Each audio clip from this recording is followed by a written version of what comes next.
Assalamualaikum warahmatullahi wabarakatuh. Selamat pagi anak-anak. Pada pagi hari ini kita bertemu lagi di mata pelajaran seni budaya kelas 8. Setelah sebelumnya kalian mempelajari tentang menggambar model, untuk yang belum mengumpulkan tugas mohon untuk segera dikumpulkan. Hari ini saya tunggu sampai malam. Untuk pagi hari ini kita akan berganti pada bab selanjutnya, yaitu tentang menggambar ilustrasi. Di dalam menggambar ilustrasi nanti akan ada pengertian, akan ada jenis-jenis, kemudian prosedur menggambar ilustrasi. Sebelum nantinya kalian akan menggambar, eksplorasi, menggambar ilustrasi, kalian harus paham dulu tentang semua itu tadi, pengertian, jenis-jenis, kemudian prosedurnya.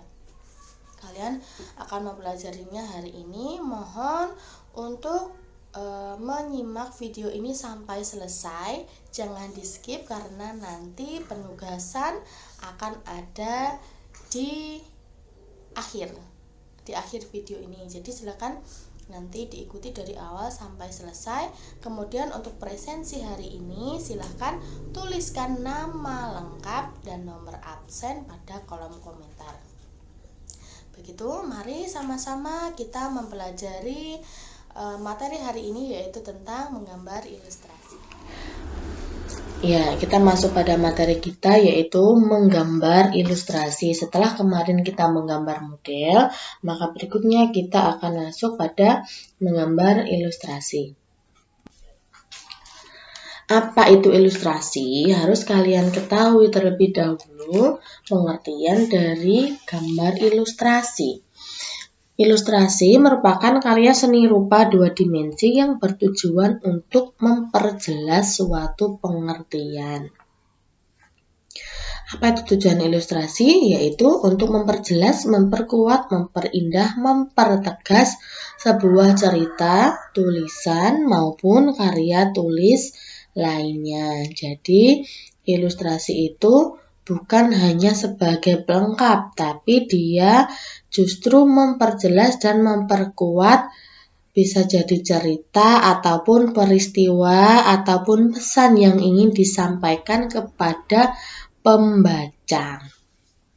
Nah, di sini ilustrasi lebih mengutamakan hubungan subjek dengan tulisan yang dimaksud dibandingkan bentuknya. Jadi bedanya dengan menggambar model, kalau menggambar model itu identik dengan realis atau sesuai atau sama persis dengan bentuk aslinya. Sedangkan ilustrasi itu tidak begitu ya. Jadi bukan semata-mata tidak mengutamakan bentuk, tapi tidak begitu mengutamakan bentuk, akan tetapi lebih mengutamakan pada hubungannya antara subjek dengan tulisan yang ingin disampaikan. Kemudian ilustrasi yang baik adalah yang mampu merangsang pembaca, mampu memudahkan pembaca untuk berimajinasi mengenai cerita atau pesan yang disampaikan. Jadi misalnya ada sebuah cerita, kemudian di dalamnya ada gambar ilustrasi. Nah, gambar ilustrasi ini diharapkan mampu merangsang pembaca untuk berimajinasi. Bisa jadi mungkin di mana letaknya, atau di mana plotnya, atau di mana tempat cerita itu terjadi, kemudian kira-kira suasananya seperti apa, itu bisa diwakili dengan ilustrasi. Makanya ilustrasi itu yang memang lebih sulit karena dia harus bisa memperjelas atau memperkuat sebuah cerita ataupun tulisan yang ingin disampaikan. Begitu ya, jadi digarisbawahi ilustrasi itu lebih mengutamakan hubungan antara subjek dengan tulisan yang dimaksud dibandingkan dengan bentuknya. Oke, baiklah, kita lanjut. Nah, apa saja objek gambar ilustrasi? Apa saja objek-objek yang bisa kita gambar sebagai gambar ilustrasi? Ada banyak sekali, semuanya bisa digunakan sebagai objek gambar ilustrasi. Ada tumbuhan, ada hewan, ada manusia atau figur kemudian alam benda. Jadi semuanya bisa dijadikan objek gambar ilustrasi. Nah, ini di sini jenis-jenis gambar ilustrasi kita akan membahas ada 6. Yang pertama ada kartun, ada karikatur, cover, komik, ilustrasi karya sastra, dan vignette. Kita akan bahas satu-satu. Pertama adalah kartun. Tentu kalian tidak asing lagi dengan kartun ya. Zaman kecil bahkan sampai sekarang pun mungkin masih menonton film kartun. Apa sih itu kartun? Gambar yang berfungsi menghibur atau mengandung humor. Gambar yang lucu-lucu, yang bisa menghibur kita, itu namanya kartun. Objek gambar kartun apa saja? Biasanya kebanyakan berupa manusia maupun hewan. Ya, di sini ada Spider-Man, di sini ada apa tuh? Captain America, ada apalagi tuh Batman, Doraemon. Nah, mereka kan diadopsi dari manusia dan hewan. Jadi kalau kartun itu hanya gambar tapi yang bersifat menghibur. Menghibur itu macam-macam.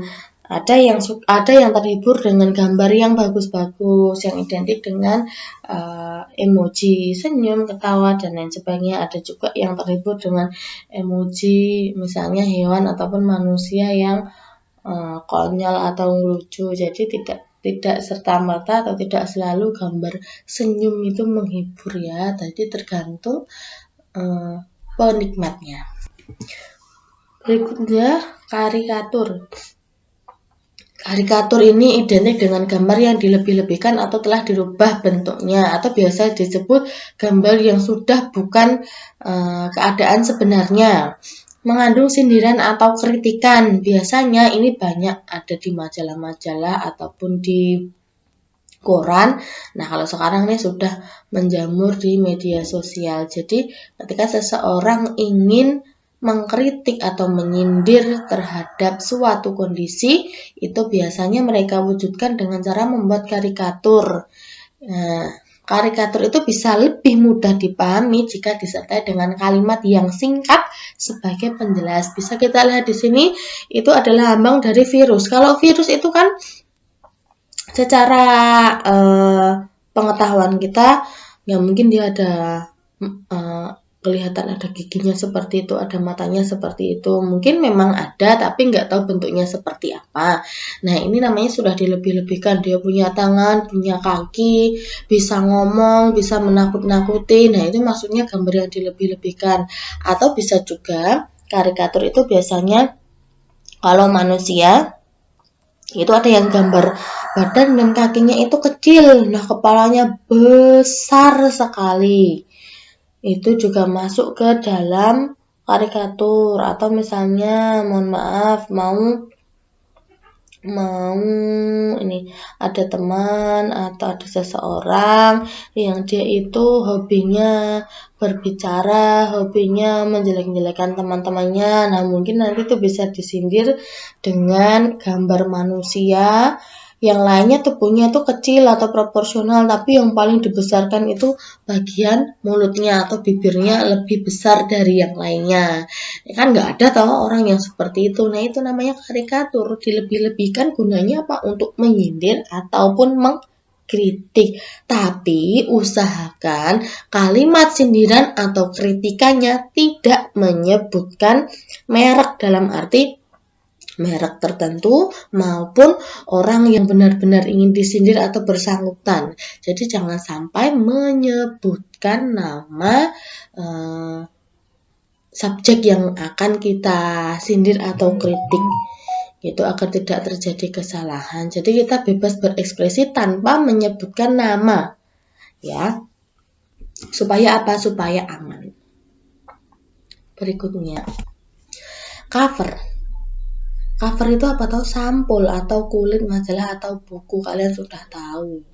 Sampul atau kulit buku. Cover yang baik yang bagaimana? Yang menarik, yang sesuai dan mampu mewakili isi buku. Contohnya di sini adalah karya Agus Sunyoto, novel epik Rahufana Tatwa.